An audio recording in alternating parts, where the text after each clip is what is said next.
Have you ever wondered how a single tiny cell knows exactly how to build you?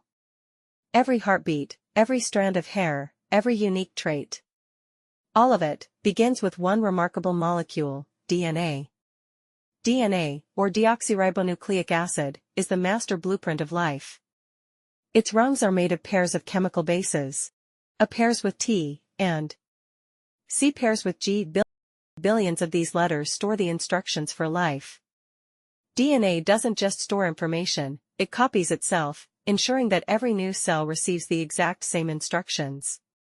But DNA alone is like a giant library full of books. To bring life to action, we need to read the instructions inside these books. Inside the DNA library are genes, the functional chapters that tell cells what to do. Without genes, DNA is just a silent code. With genes, DNA becomes life in action. Through a beautiful process called the central dogma of molecular biology, the instructions in DNA are turned into functional proteins. The first step is transcription, which takes place inside the nucleus. Here, the DNA unwinds, and a complementary copy of the genetic information is made in the form of messenger RNA, mRNA.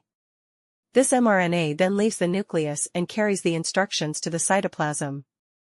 The next step is translation, which occurs at the ribosomes, the protein factories of the cell. Here, transfer RNA, tRNA, brings the appropriate amino acids according to the sequence of codons on the mRNA. These amino acids link together, like beads on a string, to form a protein.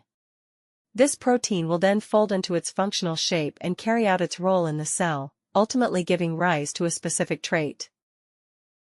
So gene is that part of DNA that can transcribe. Because DNA also has junk part, which don't have power to transcribe itself. In conclusion, we will say that the only transcribable part of DNA is gene. So next time you look in the mirror, remember, behind every feature, every heartbeat, and every trait is a microscopic code written in DNA and brought to life by your genes.